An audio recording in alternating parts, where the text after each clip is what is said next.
please welcome on stage, we are Goose!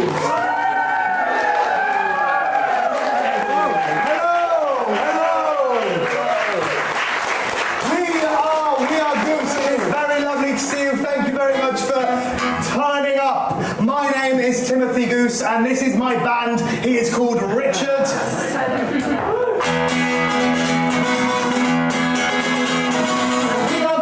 Before we start, we're going to tell you how to tell us apart. We're educators at heart. Yes, we are. You can tell us apart by our distinguishing features, because we're both distinguished creatures, and we're musical teachers. So let's start. I'll just start by introducing us all to Timothy Goose. Now, Timothy Goose here is easy to draw because he's hardly got a face at all. I mean, he's largely just peripherals. I'm largely just profiteroles. He knows hats.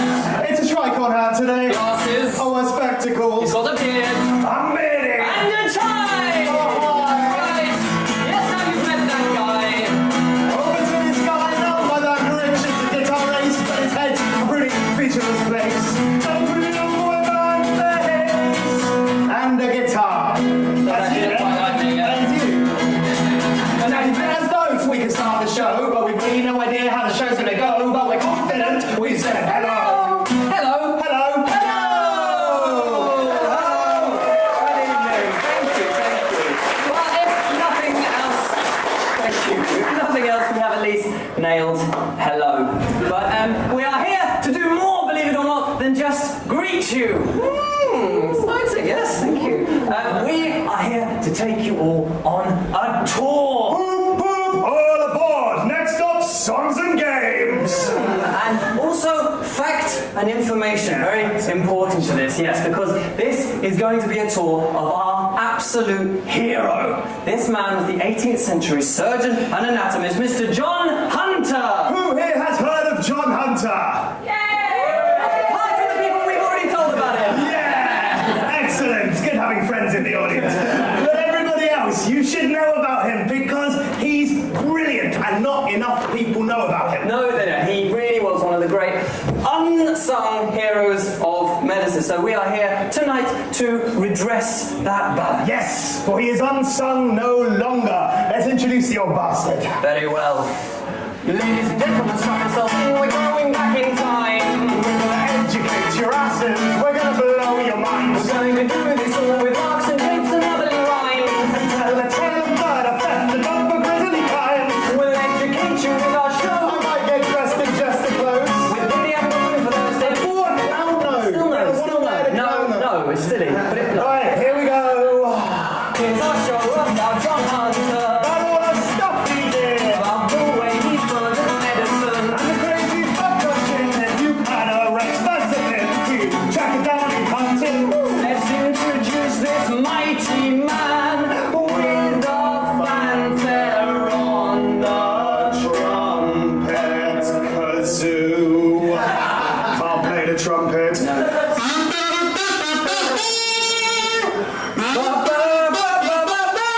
John Hunter!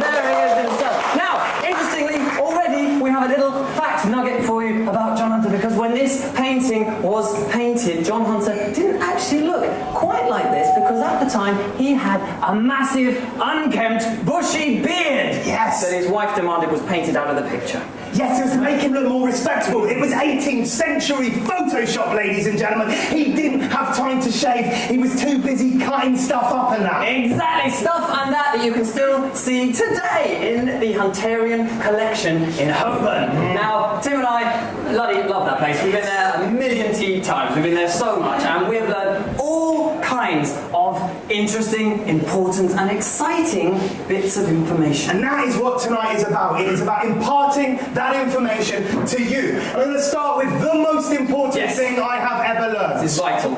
A museum with what is essentially a corridor of dead babies is a terrible place to go on a date. But it is a better place to go and get inspired. And that is exactly what we have done, because John Hunter was responsible for changes in medicine and surgery 300 years ago that are still in use today. And best of all for you guys, a lot of what he did was bloody bananas. Oh yes, oh yes. Now, in order for us to understand the size of those bananas, what we're going to do is just pop back in time and have a little look at the state surgery was in when John Hunter was operating. We're going to do some acting. And a variety, a few different skills employed, so don't be frightened. Yeah, okay. Here we go. So, back in those days, to be a surgeon, you didn't have to have, qualifications, years at medical school, any kind of training or knowledge whatsoever. No.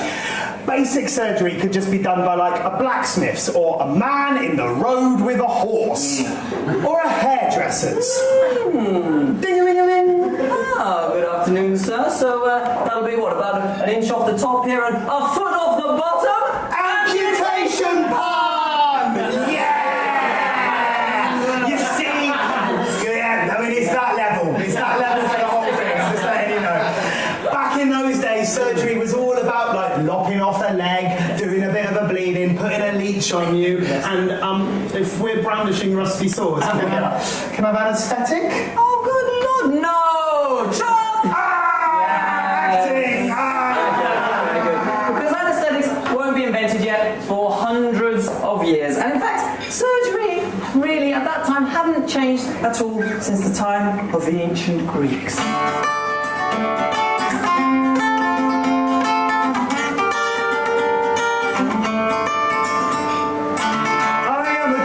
In a musical pride school, I teach science. John Hunter's my pupil.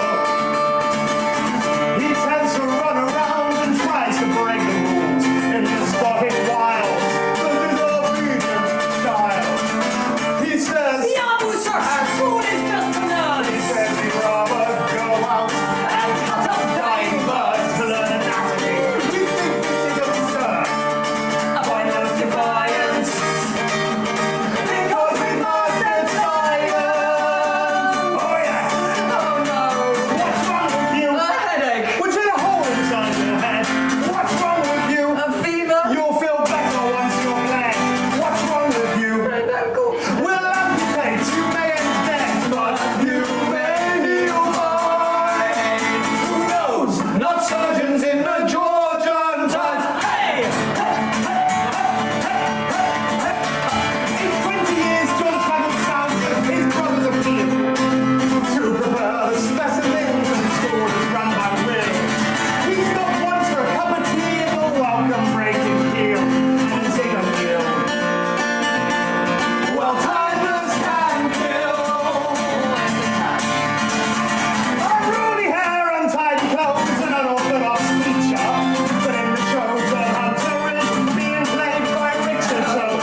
Interesting facets of John Hunter was that, much like Tim here, he couldn't really read or write. So he didn't realise that many of the experiments he was conducting and recording had already been conducted and recorded before him. But he didn't care! Not one jot, because he delighted in having a first-hand sensory experience of the human body in every possible way. Very exciting, controversial ways. Now, Richard. Yes? We've already said in a song that you are playing John Hunter. Yeah. And you said the word sensory. And when we talk about sensory, we're talking about all the senses, ladies and gentlemen. All the senses, including taste.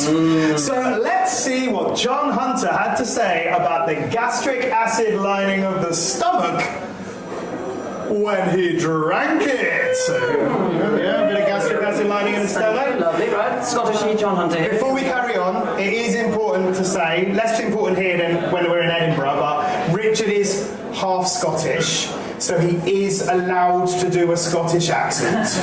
There we go. Right, best of luck, everybody.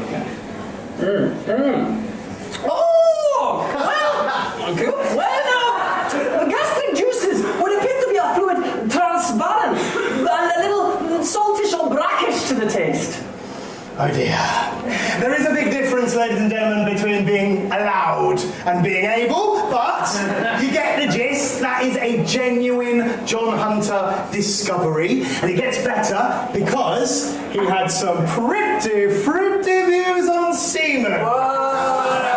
I thought you were saying. Yeah, but it's much better, and it took me ages. It took you ages? Pick it up.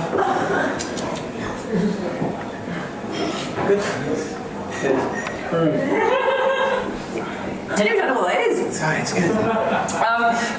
The semen at first would appear to be a mawkish kind of substance, but when held for a while in the mouth, it produces a warmth similar to spices that lasts quite some time. He actually said this. Real quote.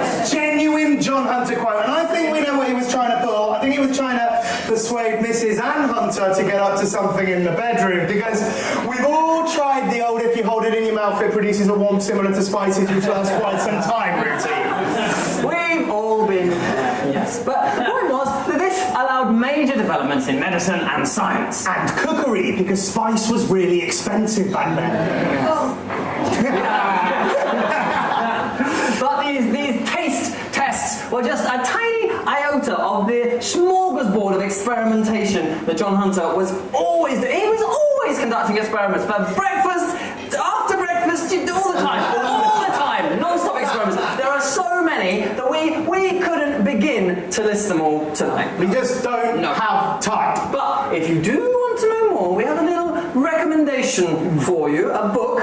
There's not enough comedy shows or educational comedy shows have a reading list. This is the only authorised John Hunter biography. It's The Knife Man by Wendy Moore. It's where we got all our facts from the show. It contains such facts as how John Hunter discovered the lymphatic system. Don't know what that does. How fat was absorbed in digestion.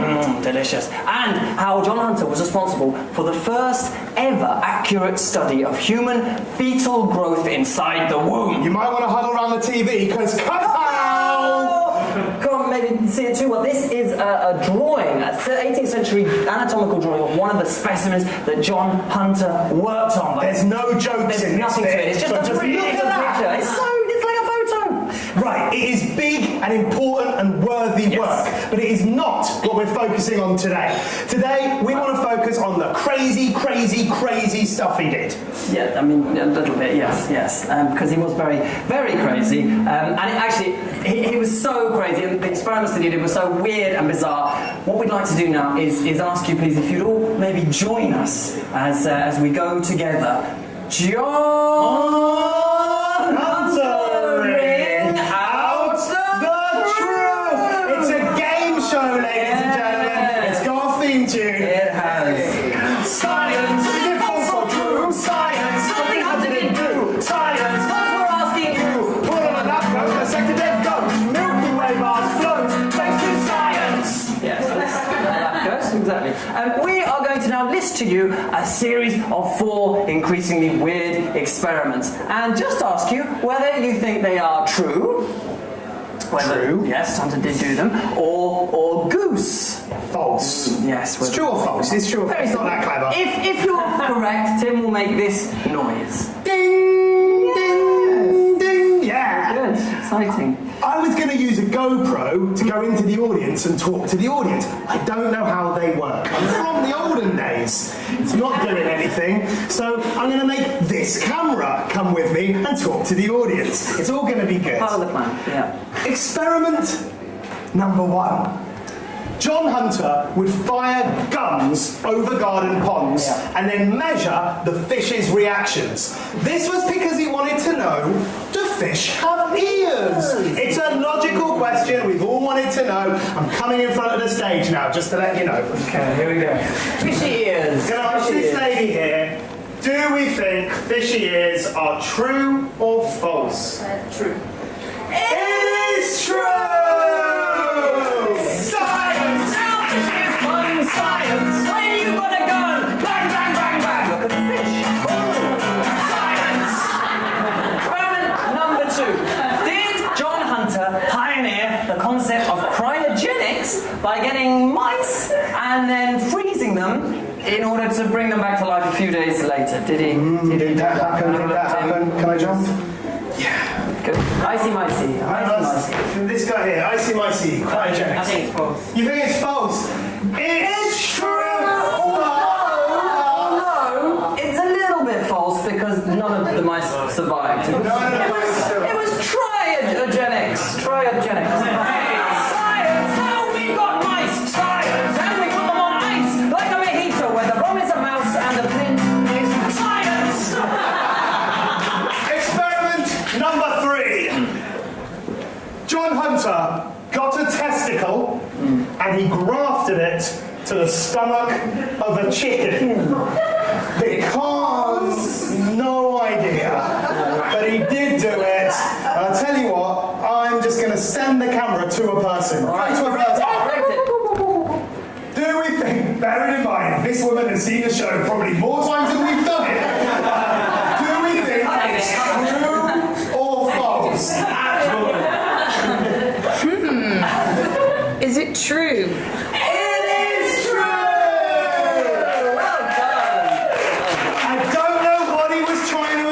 With old hen belly balls, but he did it. Oh, no, you could say it was a real cock and ball story, couldn't you?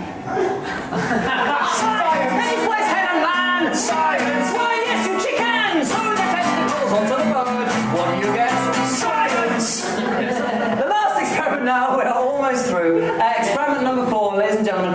Did John Hunter take the horn of an ox and graft it onto the head of a donkey? To create a unicorn. Possibly. So, Did he? Go, find a person. Right, this is great. Do we think it's true or false? There has been a pattern. Can you spot it? This is tough. This is tough for me. I'm gonna go true. It's true!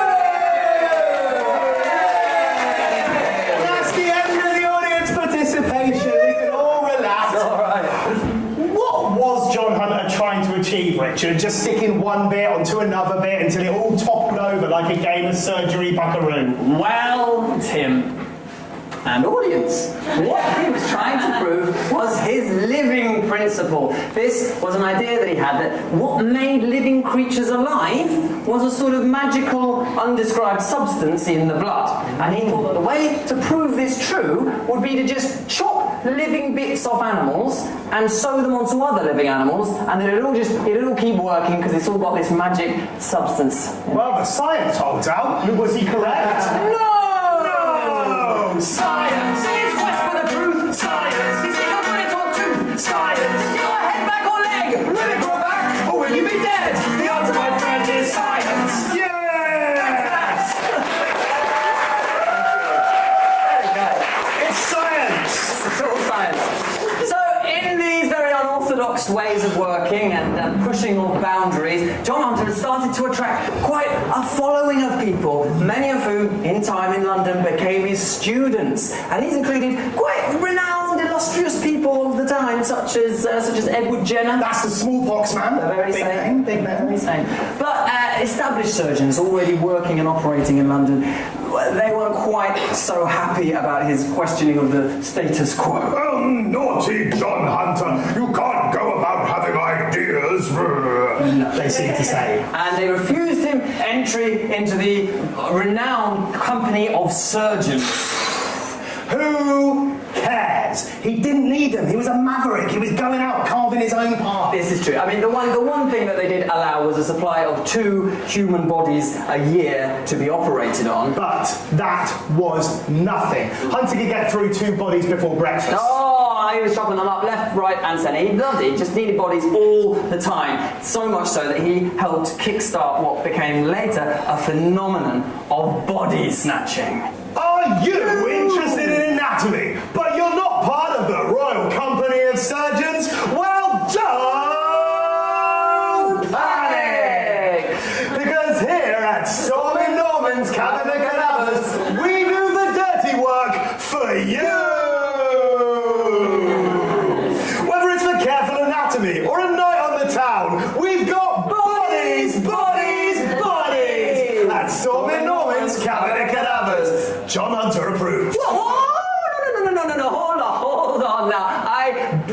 from neighbours and family. I definitely do not in any way endorse or approve of these shady, dealing. Yes, that's much better, much better. All right. Well, what do you want to do with all these bodies? I don't know what you're talking about. I'm having a dinner party. You put them in that wagon and just take them round. Yeah, well. Don't worry, Chris, they're all just guests, just having a sleep before we have nibbles in a minute. Just they're on a cart, it's easier that way. John Hunter's house was a big, respectable building in Covent Garden. It had his home, his offices, and his surgery. But there was a tunnel underground that led to another house in Floral Street where he would accept his shady nighttime deliveries. And it was this house, with its respectable front and its secret rear, that became the inspiration for the house in Dr. Jekyll and Mr. Hyde. How is that for a literary fact? I know, wow, but you're correct.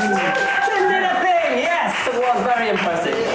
And so, as you can imagine, body snatching was a bit frowned upon at the time. But it wasn't quite as bad as you might think because it was relatively new. So, like grave robbery, which is the act of stealing valuables from the tomb, taking rings and jewellery and gold and whatever might have been in there, that was just death. You were hanged if you were caught doing that. But body snatching, the act of actually taking the body from the tomb, because it was so new, people hadn't really legislated for it at all. And if anyone was caught doing it, 9 times out of 10, the authorities would just tend to let it happen, turn a bit of a blind eye and pretend... Not all the authorities.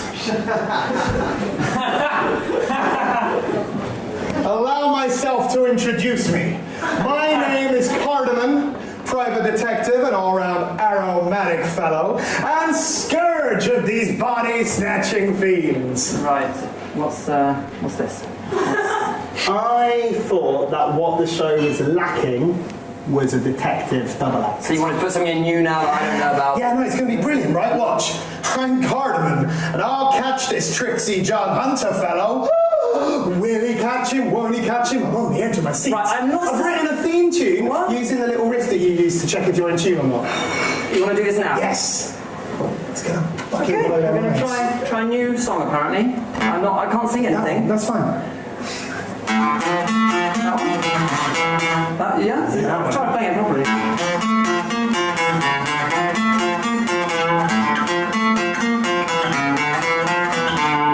If the police can't help you, why not come visit us to the Garden and Pips? One's a detective, the other's an aide. What's the other? One's a detective, the other's an aide. No, It's brilliant. I'll play Cardamon because I've bought the hat, and it'll be like, hey, where are these bodies going? It looks like a crime scene on. How does this fit in with the show at all? Okay, you're doing a detective from 1920s New York. It doesn't make sense, does it? Fine. No, think about it. Yeah. You play Cardamon, I'll play Pips. No, that's not. I've got the hat. It's a little fez. No, it's not. It's a yogurt pot tied onto your head with elastic. It's really hard to find a little fez. I don't care. Look what you've done. You've done something very difficult. You said we were filming it. Yes. And I thought, show reel. Right. By doing something that doesn't make sense in the middle of the show. Yeah, it makes sense in a show reel. I just want to show my range. Right. Well, if you actually stayed on topic and followed what we're doing in the show, what's the next bit, Tim? Bit with all the animals. And what do you do in that? Show my range. Show your range, don't you? We're going to the countryside, ladies and gentlemen. Ooh. Correct. Where Hunter lived on a zoo. That is less correct. No, he did live with an awful lot of animals, because the cheapest alternative at the time to chopping up human bodies was to chop up animal bodies to explore what humans look like. I mean, I know we don't look like a dog or a chicken or an ant, but I'm sure we're all the same on the inside. Choppity, choppity, chop. People were idiots back then. But not all the people, because John Hunter had a suspicion that maybe the inside of a human being wasn't exactly the same as the inside of a Cocker Spaniel.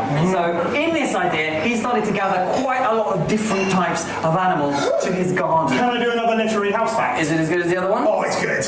It was so unusual for the residents of Earl's Court or any other country village to see all these animals living in a not eating each other-y kind of way that Hunter's house became the inspiration for the house in Dr. Dolittle! Hooray! Mind's blown. This song is called We Hate Your Pets.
tall and feast for hours from the tops of the trees. It was like nothing the residents of Earl's Court had ever seen before. Yeah! You say you've got pets? What would we fucking do? You got a cat, a dog, a goldfish, a dog play some rock and two. Oh, we've got your hamsters, we're gonna put them in a stew. Giant hamsters 20,000 times better than you. He was good. He was good, ladies and gentlemen. He had animals that people only knew about. The people only knew about in mythical animals. Right. Yeah, it's good. Have a sit down. Yeah, mythical animals. Right. But it was true that people in this day and age, in that time, were less well travelled than we are today. Much, much less so. And so, to them, the idea of a camel leopard was as weird or unusual or as fantastical as the idea of, like, a unicorn might be to us. When really it was just a normal animal. Does anybody, not anyone that we've told, does anybody know what a camel leopard might be? Alright, somebody been told then. Yes. I'm gonna get it right this time. It was a giraffe. It was a giraffe! Well remembered, yeah! And John Hunter was given the first ever recorded body of a giraffe in this country. And being the man that he was, he thought, well, I want to show this off to everybody.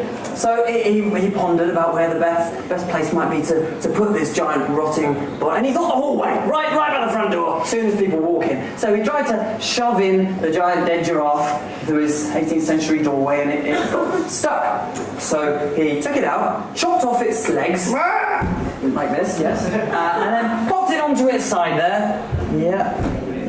And then just shuffled it in through the doorway. Yeah, there we are, just like that. Until he could then raise it up on its bloodied stumps, where it doubtless stood, terrifying everyone with its horrible rotting visage. Now, you might be wondering at this point, Are Goose, how on earth did John Hunter keep control of all these wild animals? He didn't!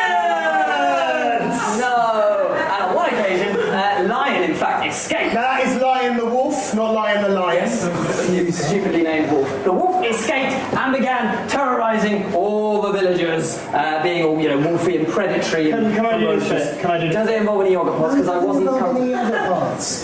The villagers were all like, we're not safe until he's dead. He'll come stalking us at night, set to sacrifice our children to his monstrous appetite. He'll wreak havoc in the village if we let him wander free, until one man rallied forth and said, it's time to follow me. It's a beast, he's got fangs, razor sharp ones, massive paws, killer claws for the feed. It roars in foam, but we're not going home till he's dead. Get him dead, kill the beast.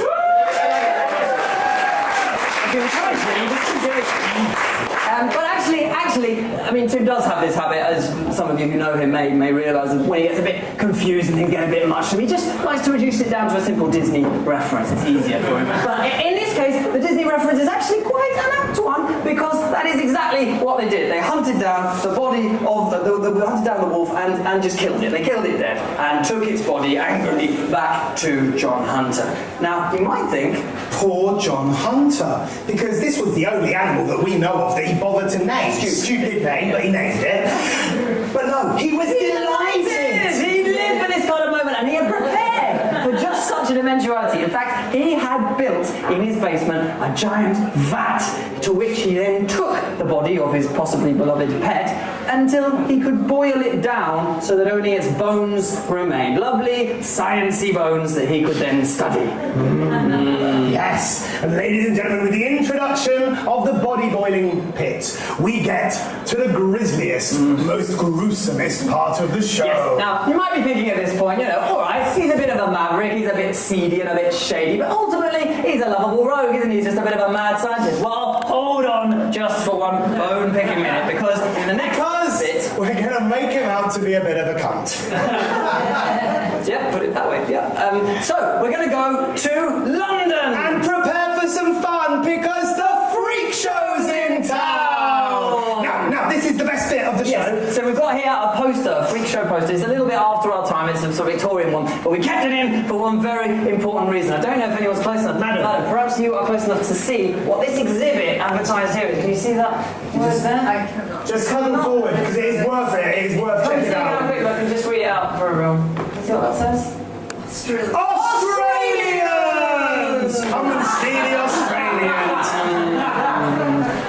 Yes, it was a simpler time. Yes, it was before lolcats, before television, before even the birth of Bruce Forsyth. And the exotic and the unusual would get people interested. There'd be queues round the block to see an exotic animal like Clara, the rhinoceros. And nothing brought in the big bucks, and nothing excited the anatomists quite like the freak shows. Yes! And I think without further ado, now is the time to introduce you to our secret surprise special guest for this evening. So you're just going to fetch him there, Tim. I'm going to go and fetch him. Can I have a light back here to fetch him, please? Fetching light, please. Thank you, lovely.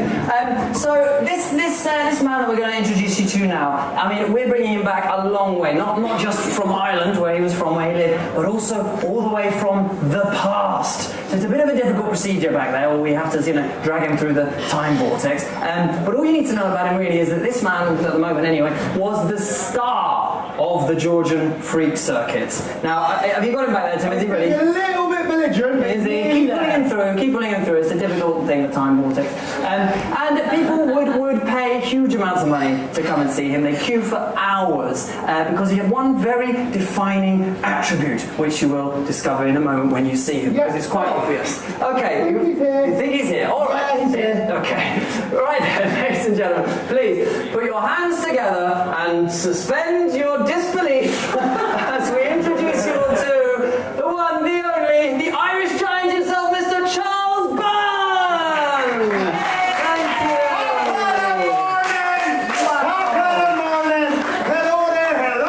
Hello there, my friends. I hope there's nobody genuinely Irish in the audience. Kill me.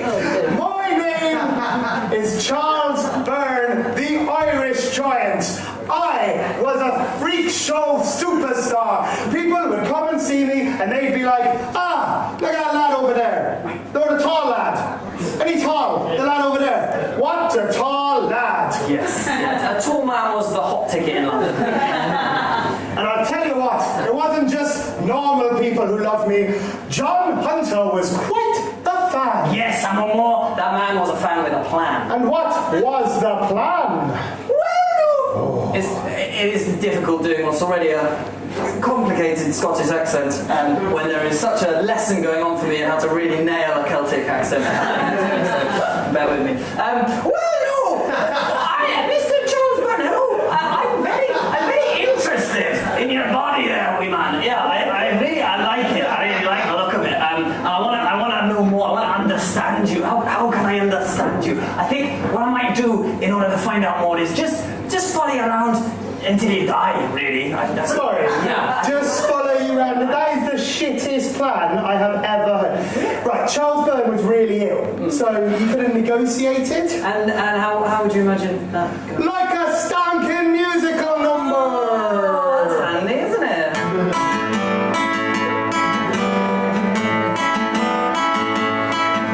Well, Charlie Byrne, you are so tall.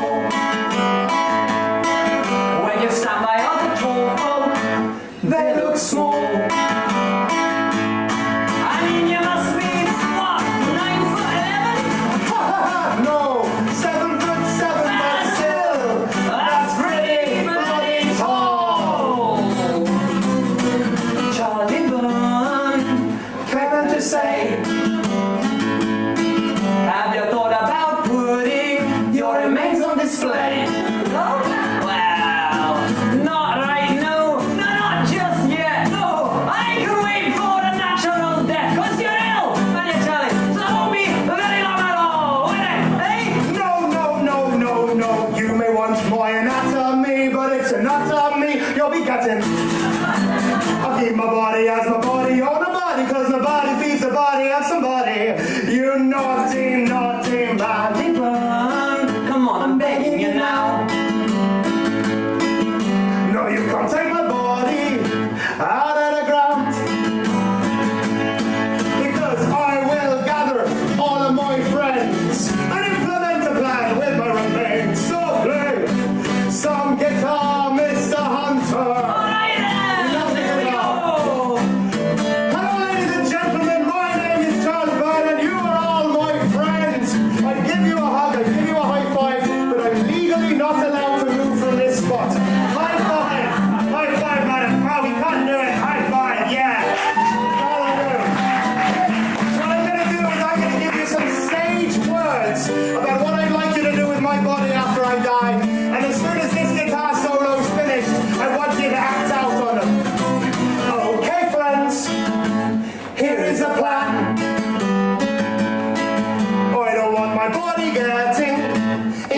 hunter's hands. So promise me that when I'm dead, you'll seal my coffin all shut with lead and throw me out into the sea. Oh, whoa, whoa, whoa, whoa, 'cause he may want my anatomy, but it's not on me he'll be getting. I think my body as my body, oh, my body's as a body, and my body, and keep it away from me. That's right. You see, bye Charlie, Charlie Byrne, there he goes. Back to the park. The magic will be ruined. Wait, let's finish the sentence. But as you can see, even through the medium of song, Charlie Byrne just doesn't want to know, does he? Charlie, I just saw. But the thing is, Richard, I saw Charlie Byrne's skeleton in the Hunterian Museum. So something must have gone down. Oh, it bloody did go down. It bloody went bloody right down. And I think there's only one way, really, to explain how, isn't there? Is it via musical reprise? For each man, a price can be found. I bribed the Undertaker, £500. It's £30,000. Then the Undertaker fed Burns' friends wine. Sent them off to sleepy time and then swapped Charlie Burns' body for an equal weight in stone. Whoa. And then the next morning, Charlie Burns' friends and family at the funeral all awoke to massive hangovers, and they took what was, unbeknownst to them, a coffin full of flagstones to the ocean, where they dropped it in, whilst Hunter ran away, cackling probably to himself, with Charlie Burns' body in a bag or something. And now we get back to the vat. Does anyone remember the vat from earlier? The body boiling vat? Well, prepare for some action, because the vat is back! And this time... Some action, yes. Yes. Stay with us. I mean, there's some pretty shit hot puns. Oh, yes. This time, John Hunter eschewed his careful dissection style, and instead he just chopped Byrne up into loads of little bits, which he boiled down and hid. For 5 years. Hid in case somebody saw the skeleton and said, "Hey, that's a pretty big skeleton you got there. You know, like the skeleton of that tall guy. You know, the tall guy who didn't want you to have his skeleton. Yeah. It's kind of suspicious, wouldn't you say?" No, sorry, no. There's none. No. Anyway, John Hunter did take the body, and after 5 years, he put the whole thing back together, the bones, and put them on display in the centre of his collection, where they still stand quite controversially today. The descendants of Charlie Byrne not entirely happy that his body is actually there. But at the time, in the 18th century, it wasn't by any means the most controversial thing in his collection. Mr. Hunter. Hey! Little question. Why have you put...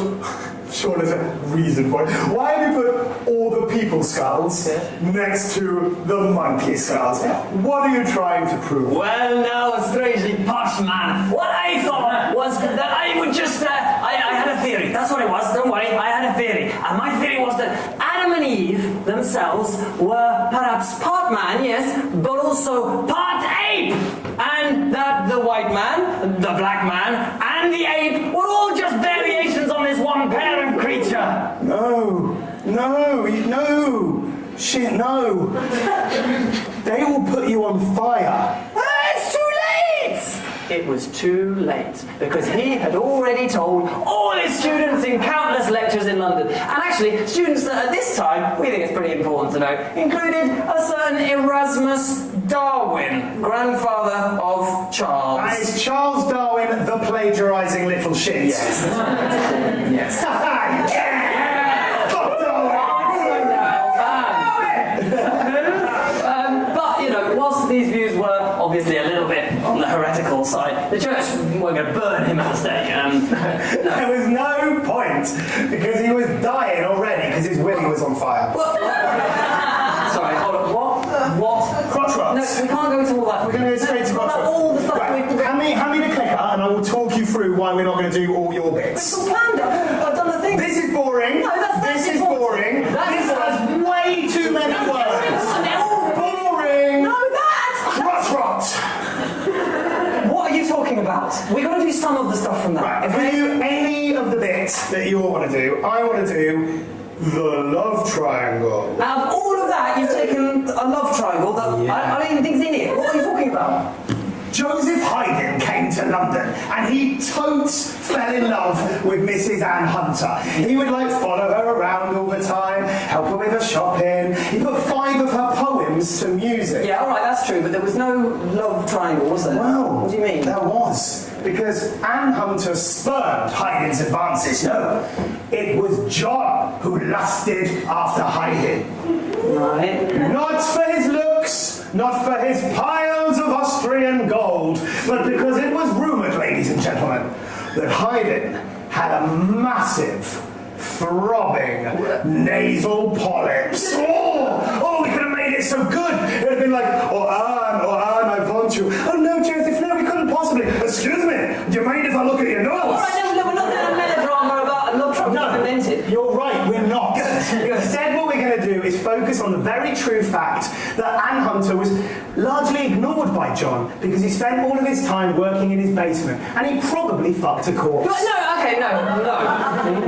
There's not even a probably, there's not even a possibly. He did not have sex with a corpse. What are you talking about? I am going to lay it down to facts. All right, go on then. So funny about it. Well, here are the facts, audience. I'm going to let you decide on your own. John Hunter dies of angina. Yes. Angina, which he gets as a complication of syphilis. Or gonorrhea, maybe, but yes. All right. Syphilis or gonorrhea, which he contracted from a corpse. Yes. All right, there was a corpse. Yeah, all right, but that's the thing. He didn't date the corpse. All he did, right, was much simpler and much more scientific, importantly. All he did was he just got a swab and he just, swabbed off a bit of the old syphilitic pus from the dead person's genitals and he just wiped it on his own. It's just, science. Yeah. Correct. Correct. I think the audience is on side with me. At least with my story, it could have been a really good-looking corpse. What? And then everyone is like, well, fair enough, that's the side effect. Fair enough, but now you're saying it's a tragic side effect of him putting syphilis on his penis. But the point is, it's facts. That is exactly what he did because he was a scientist, and it was really important because in them days, everybody had STDs. Everyone. It's good that we've got to this part of the show, and this part of the show is towards the end, because I saw a few people go, oh, this 18th century medicine is not for me, and they left, that's fine, because it's going to get worse. It's going to get worse, ladies and gentlemen, because you've got a little musical number about how they used to treat syphilis in the olden days. Are you sure this is a good idea? I'll ask the audience, am I sure it's a good idea? This is a song called One for the Gents. It's a leg crosser, I'm not going to lie. It's entirely historically accurate. Just it uses the term Japside too many times. Use it once. Once a minute. Once a minute. Casanova once seduced a nun. He was introduced to one of these foot-long lamps of pickups. She said to him, just pop it on. This gift from Dr. Charles Condom. A holy woman, can't go getting pregnant. So he popped himself inside and he tied it up with ribbon, and then once he banged the nun, he washed out all the jizz and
was correct. Yeah. The nag is pretty nasty. I can see why he was looking for alternatives. Hello.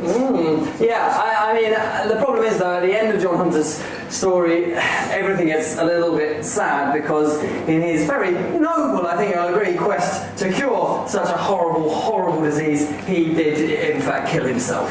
And we tried to kind of make the end of the story, you know, a bit light, a bit more upbeat, not end on a really big down note, but there's no. There's just no way of doing it, no. So the only option we had was to present all the facts to you in the format of sad song. Sad song. So we Yeah, get a little bit that's sad serious. song lighting, if we can, just get the lights lowered a little bit, because that's nice. Okay. No, that's atmospheric. And we'll get a bit sad then.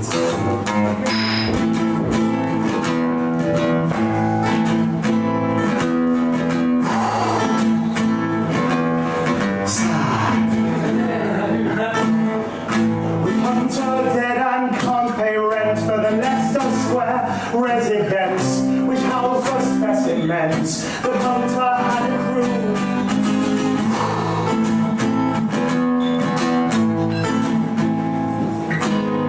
And so she moves back towards court, the company of surgeons bought his museum, his peers ignored the mourning widow mood. Stay with me, right?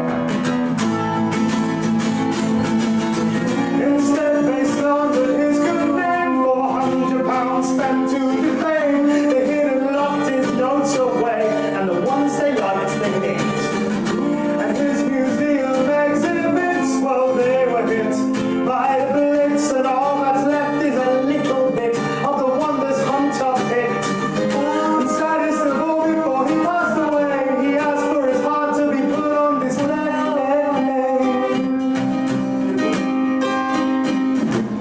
But they ignored his last request, and they buried him, heart very much still in chest.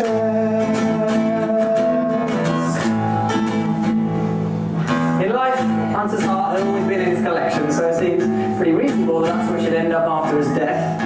But due to him constantly pushing boundaries, questioning the status quo of things, and generally just pissing off all his fellow surgeons, they did everything they could after his death to steal his work, claim all his ideas as their own, and ultimately just deny his last wishes. Despite the truth, the fundamental truth to John Hunter, Tim and I think, that he was the first surgeon ever to really want to understand how the human body worked. The end.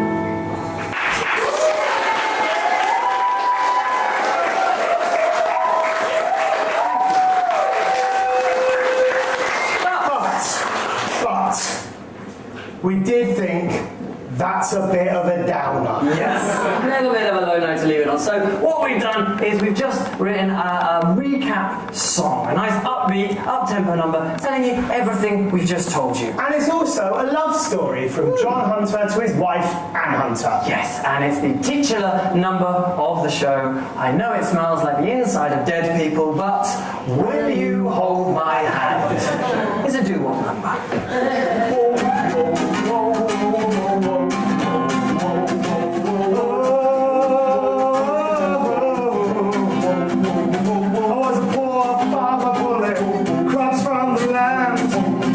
Now it's for dead, but I'll pull it out with these bare hands. If you're serious about that section, better call the resurrection man underneath the gallows. My ambition virgin, I'm a rebel, I'm a renegade.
works. Whoa, whoa,